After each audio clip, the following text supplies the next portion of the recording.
want to talk about 8 tips that I have for future Appalachian Trail through hikers based on my experience to date. Number 1, where to stay in town if you're taking a zero, hostel or hotel. There's a third option which I don't have any personal experience with, and that's trail agent invites you into their home. But the usual options are those two.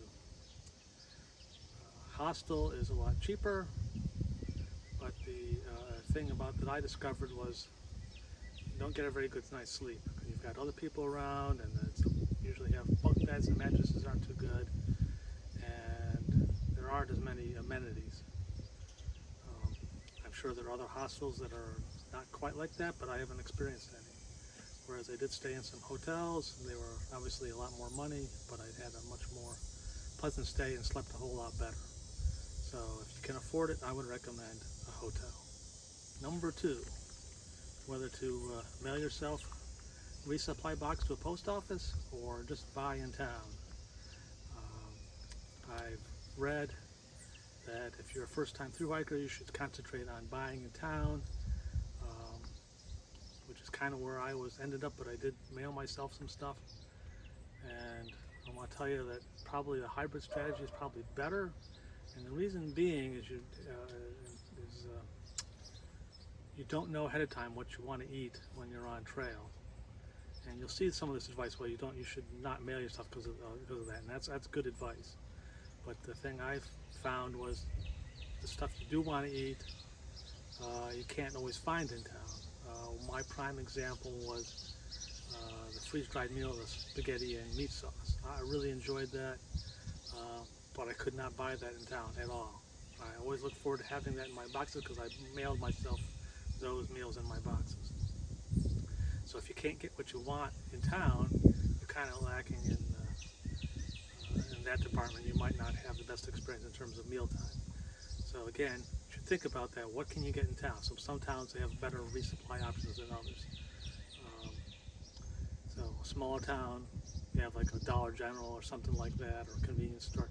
You don't have a lot of choices. You're not going to be able to get those freeze-dried meals.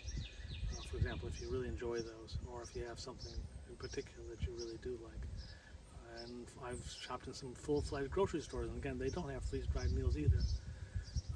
But they do have other stuff. So again, you have to kind of know ahead of time what you want to do, and then figure that out. So again, I would recommend a hybrid strategy and find out in conjunction with that what you like and what you'll be willing to eat. Number 3, transportation to and from trail,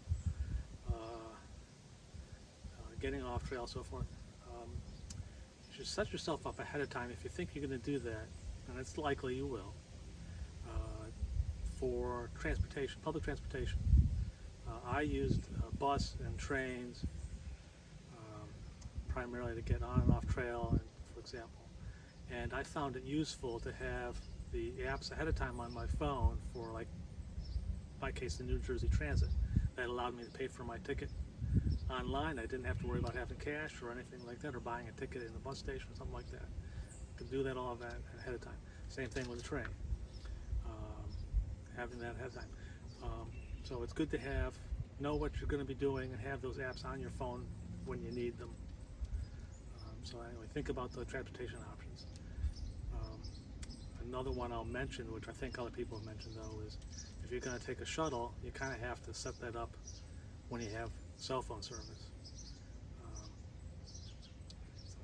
So there's that. Number 4. Now this is only based on the experience I've had so far on trail, so I've only got about half the states that the AT runs through, but by far the most trail-friendly state was Vermont. And I'll tell you in a bit why I say that, but why does that matter?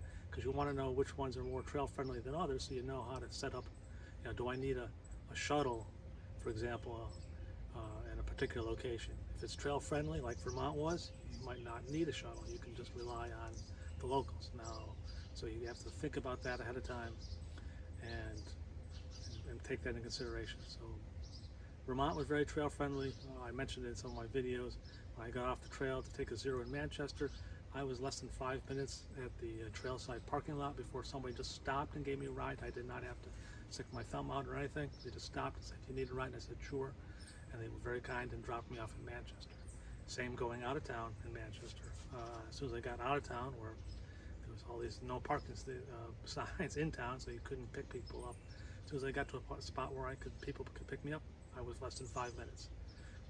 And again, when I got into to pick up a box at the post office in Killington, somebody stopped without my even asking and offered me a ride to the post office. At another location, did a little road walk to get to a deli. I was in the deli buying food. Somebody just stopped by, had seen my pack, and offered me a ride. Well, I wasn't ready for a ride yet, so I sent them on their way. But they offered without my even asking or even being on the outside. So again, very trail friendly. My second most trail friendly state was New York, by the way, because I only had this one experience. I was crossing a busy road and somebody had stopped. They didn't say anything, but it was obviously they were going to offer me a ride if I needed one. So without my asking, they were looking out for me. Oh, I forgot. Yes, and also in New York, I was as you may recall, I stopped in Fort Montgomery to stay at a hotel, and I was walking along the highway, and somebody stopped and offered me a ride, but I was already almost there, so it was pointless. Again, twice in New York, so New York's fairly trail friendly. Vermont definitely very trail friendly, and so you might not need a shuttle in Vermont.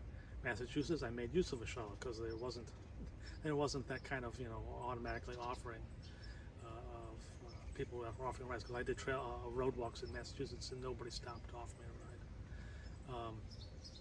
So yeah, take that into consideration. Okay, number 5. I'm sure you've all heard about the Far Out app, and I found it very useful to date. Something that people might not pick up on, though, is there's a lot of Far Out, have a little pin for a road crossing or something like that, or for the towns.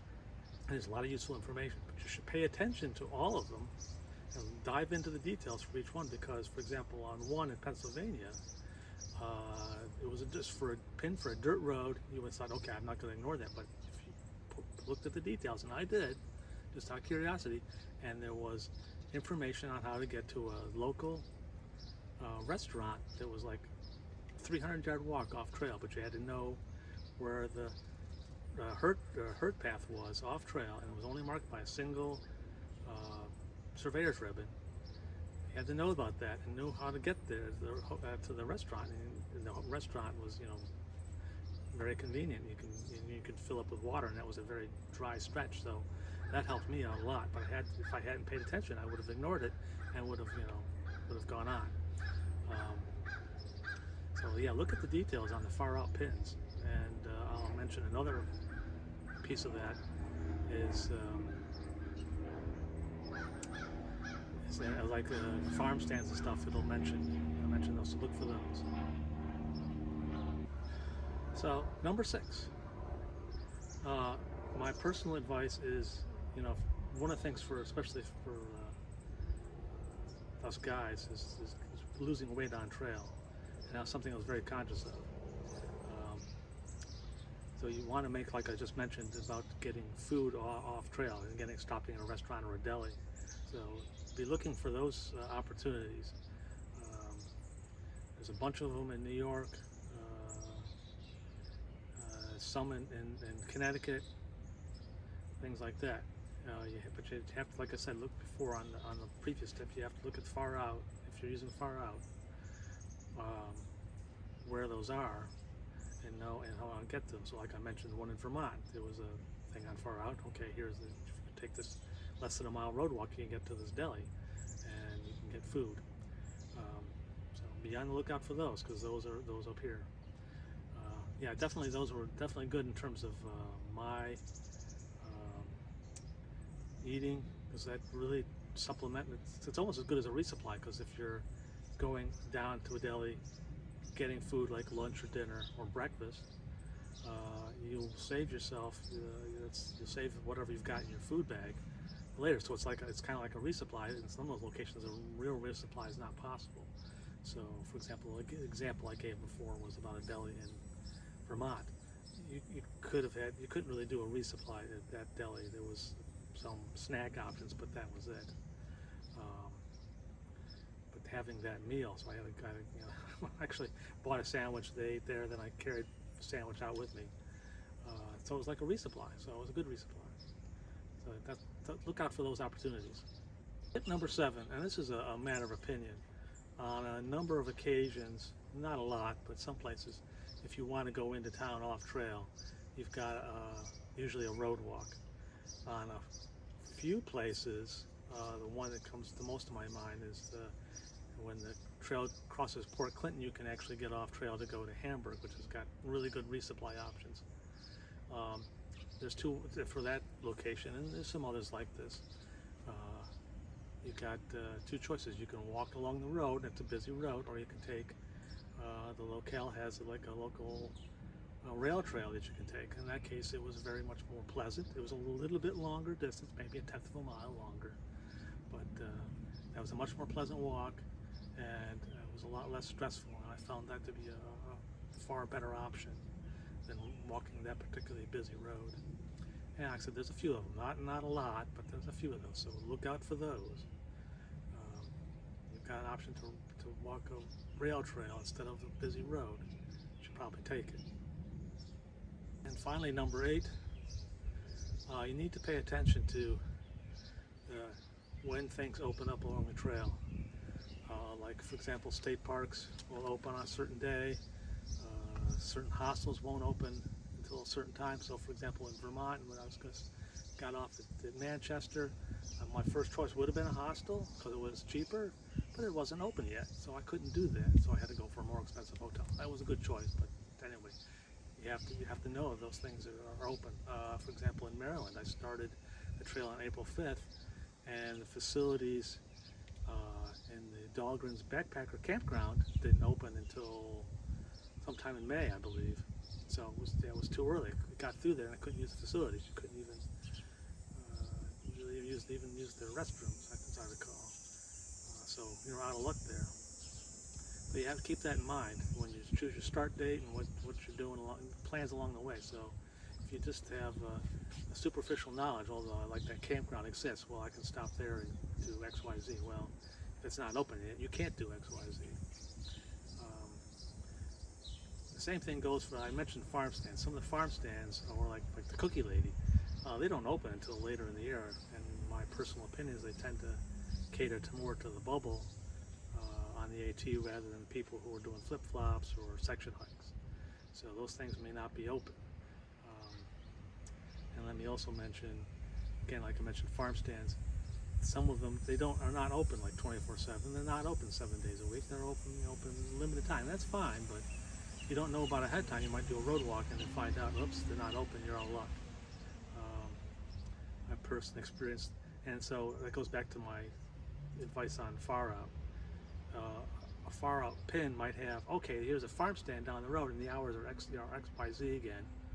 And you'll see further down on people who've written comments, the hours have changed, or the days that they're open have changed, or it's closed completely, or it's not open until way down in the future. So you really need to go deep, look deep down again. So this goes back to the previous tip, earlier tip, rather. But anyway, pay attention to when things are open and what days and so forth, and match them up with your plan so that you don't get disappointed ahead of time, at the time. Because that's a big mental letdown if you're counting on something and it turns out not to be open. And now for the bonus tip. When you're in town, you usually want to clean your hiking clothes, so doing laundry. I used laundromats, and I also just washed out stuff in the sink because sometimes laundromats were not available. But if there's a laundromat available, usually they want quarters for the machines, and so I'm not going to recommend that you bring quarters, because quarters are heavy and that's a lot of weight. But I will recommend that you be a little bit better prepared than I was, because, for example, I got to Duncannon, stayed at a hostel, used the laundromat next door, and all I had was a 20. So I got $20 worth of quarters. Obviously, I don't need $20 worth of quarters to do laundry. So I ended up having to spend them and carry them around for that day that I was there. It was a pain in the butt. And again, similar other location, I hold out of the 20. So my advice is make sure you're carrying plenty of smaller bills, 1s and 5s, and save them for those occasions where you need to get quarters, because you, like I said, don't bring quarters with you. That's too much weight. So yeah, make sure you have those smaller bills and don't use them. Save some enough, so you're going to probably need about $5 to $10 worth of quarters at a time. So you want to have, like, 5 1s and a 5 that you set aside for each one of those occasions. I will say that in Manchester, Vermont, the laundromat there worked on credit card, and so that was very helpful. But you don't carry a laundry detergent with you, so you have to buy laundry detergent. So unless you're able to buy like a small pack in a grocery store right there, which I never saw one, you need to buy one in the machines. And in Manchester, machine used quarters, so I had to get quarters from it was a big laundromat, so they had people there to give you quarters. Didn't have to rely on a quarter changing machine. But again, be ready to do that. So that's all the tips I have. If anybody's got any others that they can think of, leave them in the comments. And when I get more trail miles under my belt, I'll probably come back with some more. Thank you.